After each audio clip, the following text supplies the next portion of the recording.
ছোট পর্দার জনপ্রিয় অভিনেত্রী মেহজাবিন চৌধুরী, যিনি অসংখ্য নাটক ও ওয়েব সিরিজের মাধ্যমে দর্শকদের প্রশংসা পেয়েছেন, এবার দীর্ঘ বিরতির পর নতুন ছবি ফরগেট মি নট এর মাধ্যমে পর্দায় ফিরে আসছেন।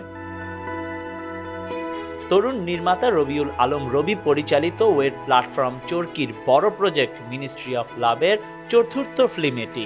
এতে আরও অভিনয় করেছেন ইয়াশ রোহান, বিজরি বরকতুল্লাহ ও ইরফান সাজ্জাদের মতো জনপ্রিয় তারকারা।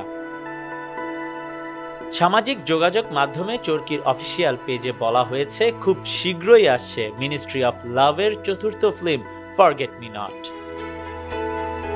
যদিও ছবিটির গল্প নিয়ে এখনই কিছু জানা যায়নি, তবে প্রকাশিত পোস্টার দেখে বেশ ইন্টারেস্টিং মনে হচ্ছে।